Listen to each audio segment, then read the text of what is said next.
Hello, and welcome to the Kick In with Kelly podcast. I've got something very, very special for you today. I talked with the Oklahoma City Spark Director of Communication, Alexis Martinez. We talked about the growth of women's sports and just how much of an impact Oklahoma softball has had on that. So here you go. Get ready, because here it is.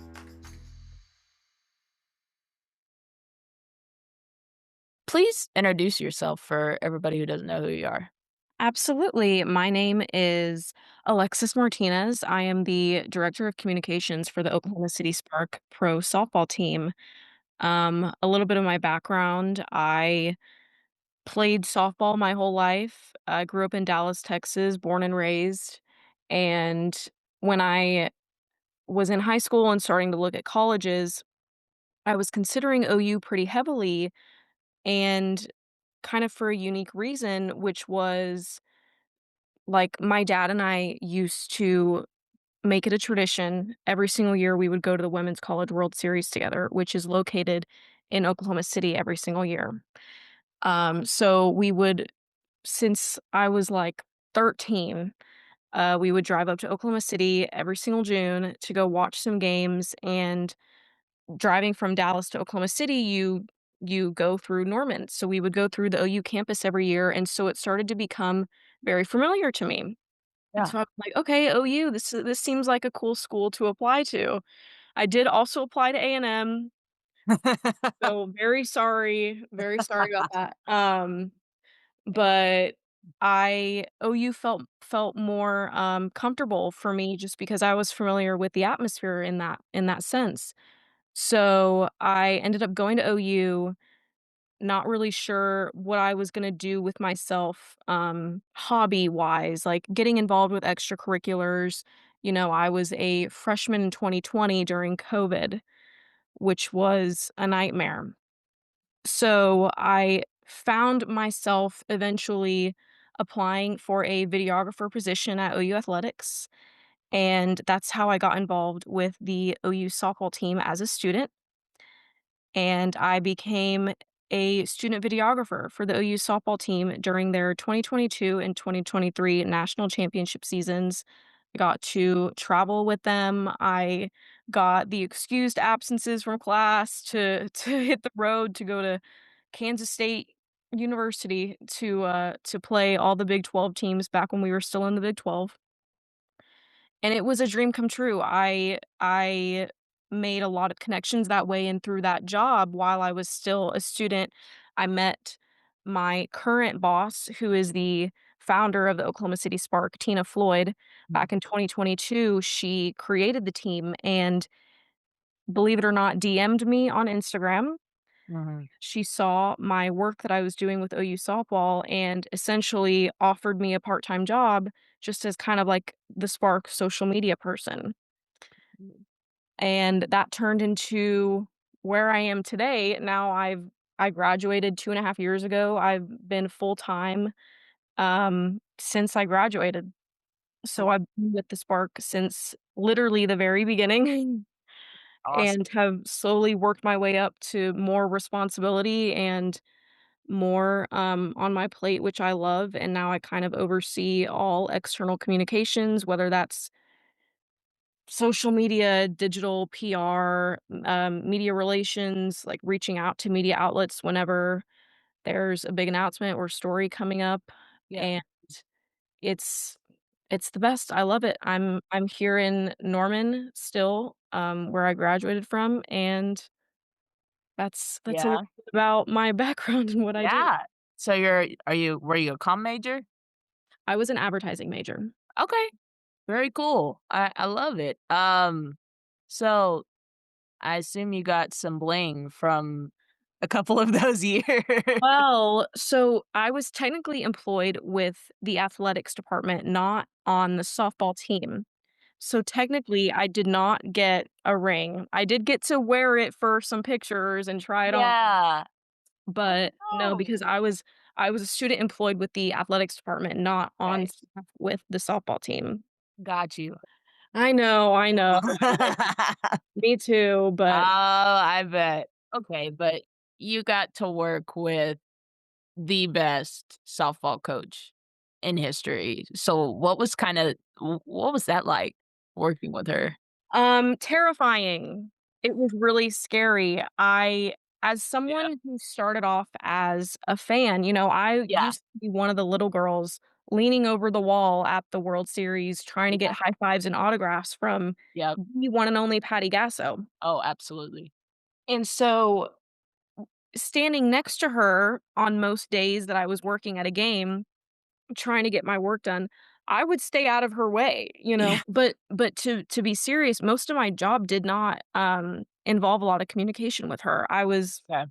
I would occasionally talk to her, Mhm. um, but she's not really involved with Yeah. video and social media like that. She does not like that world. No, she doesn't. No, I definitely see that. But for me, like, my grandfather went to OU, he graduated from OU, so I got into watching OU softball. He got us and started with my mom, and then it started with me, and then we got my dad hooked in it, so anytime they came to Texas, we would try to travel to the closest game location.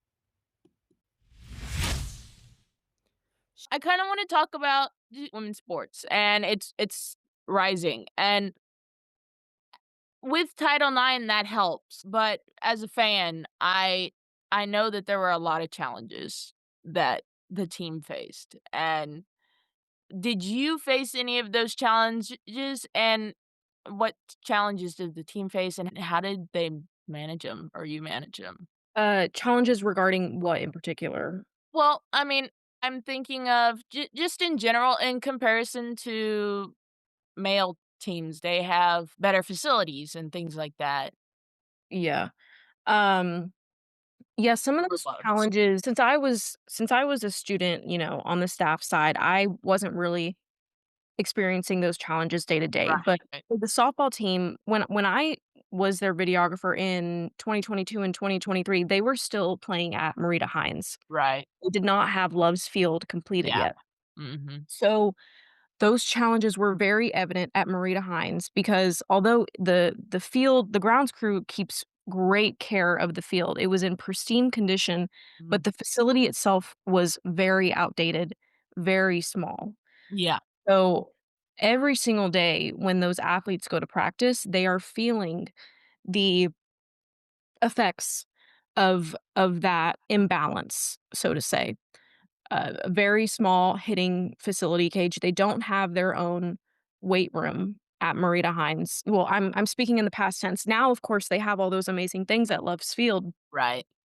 but, uh, anytime they wanted to have a workout, their entire facility at Marita Hines was just so super limited, barely any space to do anything. So, that was probably the main factor in that. Yeah, and they didn't have batting cages or anything else, right? Like, they would have to They had a batting facility, yes. okay. It was quite small, though. I think it was Yeah. maybe 3 or 4 tunnels, you know? Oh, wow. Yeah. Okay. Well, they still made it work despite that. I mean, it's Yes. that's what It that's did what not prevent them from winning national championships. it really didn't, and, I just see with Love's Field how big that is for the industry of softball, but women's sports in general. Just in your opinion, just how big is that for that? It is, astronomical for the program. I mean, the difference in improvements from Marita Hines going to Love's Field Mhm. was exponential. I mean, the facility itself can now seat, I think it's something crazy like 4,500 or Yeah, maybe even up to 5,000 with standing room only. yeah.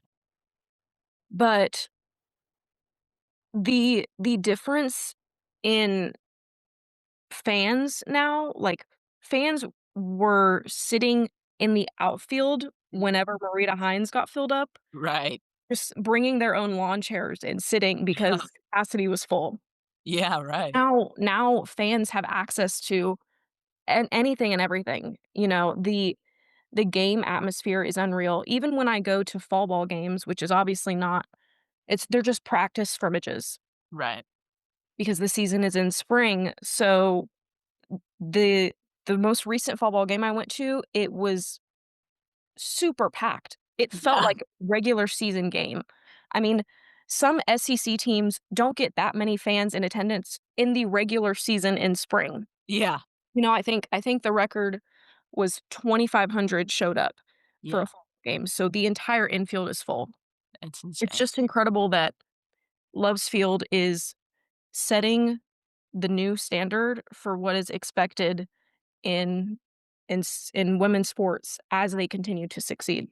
Yeah. I haven't been. I wanna go. I think my dad and I are making that a goal, but I've seen just how amazing it's got a wonderful statue in front of it as well of Yes. the legend, but I remember seeing an interview of Patty and her, like, just getting so emotional because this is just essentially a scrimmage, Mhm. and all of these people are showing up, and for me, I mean, I've been a fan for about 4 years now, and seeing how well they travel, the fans, it's not just at home, they travel, and they outnumber the other fans, and that's crazy.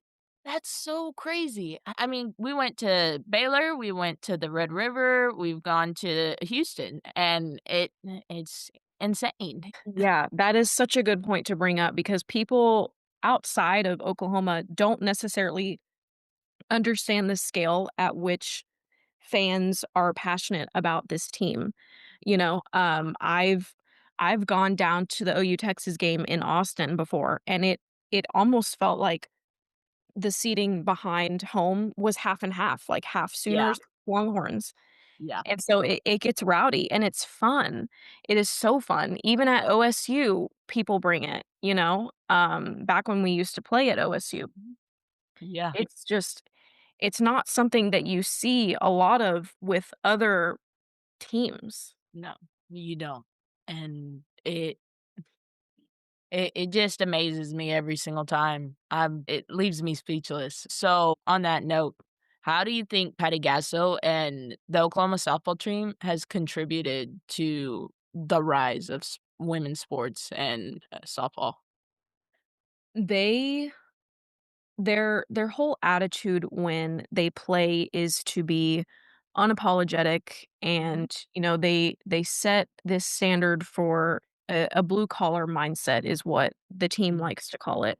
Yeah. And what that means to them is, back when they were at Marita Hines, they didn't necessarily have the big fancy facility. They didn't have the big fancy equipment, but no matter what, they're going to roll their sleeves up and they're going to put the extra work in to get it done. And when you see that transform in a game or on TV when you're watching the SEC tournament or the Big 12 tournament back in the day, um, they they just transform into these these all-powerful women who are not afraid to attack their opponent, and they are not gonna give in. They do not secede. I mean, it's what they're doing, I think, is bringing a lot of attention to the sport because they're not afraid to be who they really are. They're not afraid to show emotion and passion on the field, which is just it makes me feel so happy because there was a point in most women's sports where athletes would kind of get online hate if they were too emotional or Mm? if they're showing too much passion, but we're turning the page on that, thank God, That's the double standards between women's and men's sports are just so prominent, but luckily, like, this team is digging at that, Mm. whether it's intentional or not.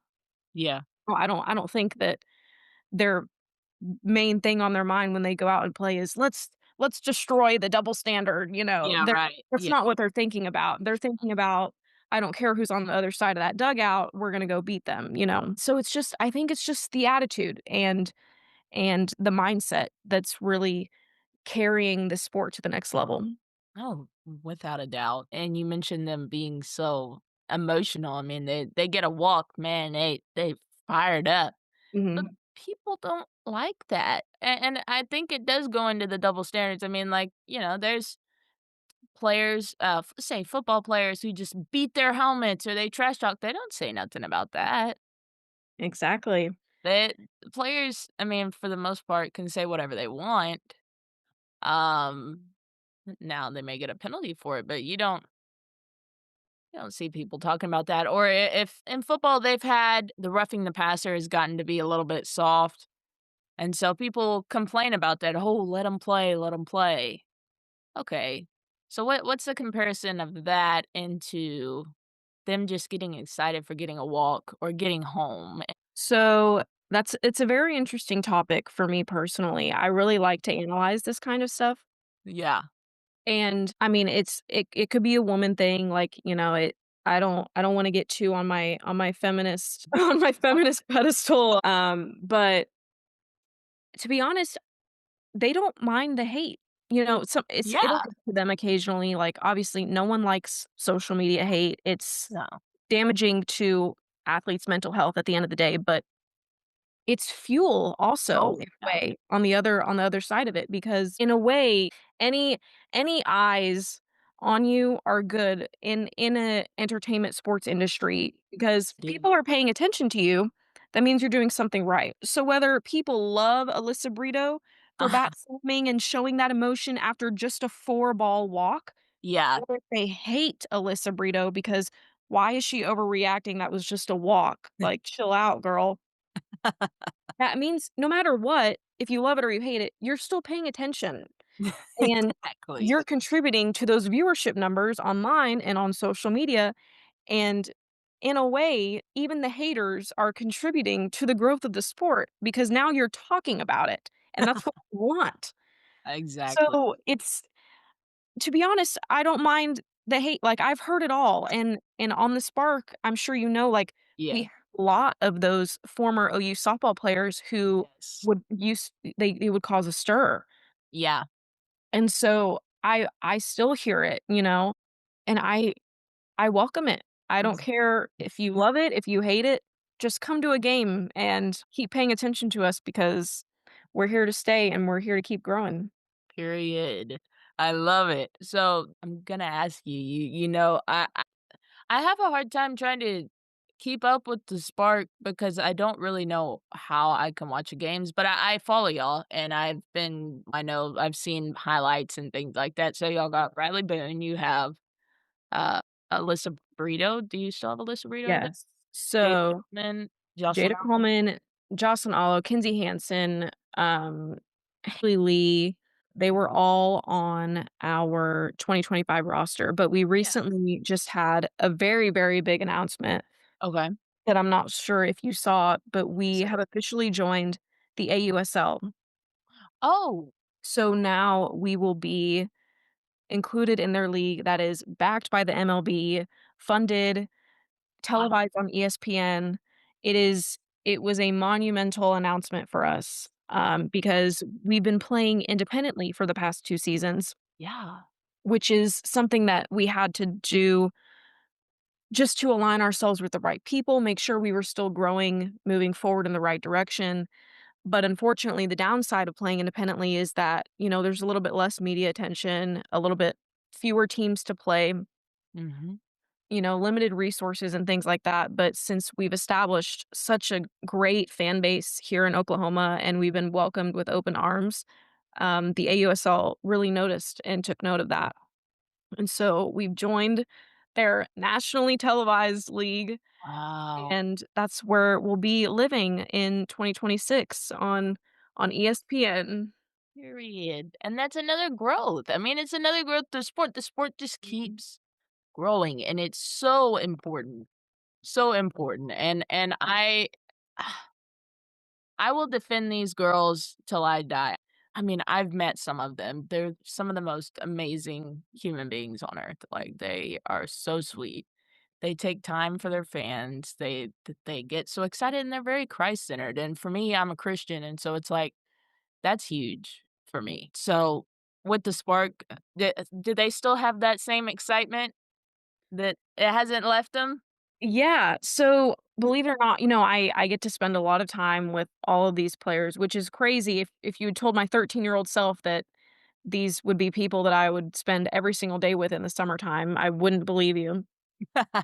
But from what they talk about, like, coming from OU to the Spark, it's a complete 180 transition, Yeah. They are under so much pressure, Mhm. under the SEC spotlight, Yeah. playing to the highest of standards.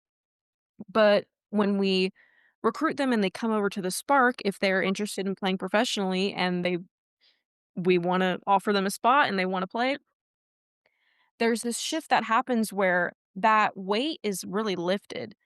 And, they're not under the pressure of competing for a national championship. They're not under the pressure of having a million cameras on them at once. It's honestly sort of like a relief for them and a way for them to find the game, fun and enjoyable in a childlike sense, reminding them of why they played softball in the first place and why they fell in love with the sport when they were 5 or 6 years old starting to play T-ball. Yeah. So that's what I got from when I was talking to the players in not just this summer, but during our first year too and our second year playing. I think it might have been Boone or Brito or Hanson. I can't remember which one, but they were echoing the sentiment that this is the most fun I've had playing in 10 years. They're just playing free and they're playing fun and they're playing because they genuinely enjoy the sport.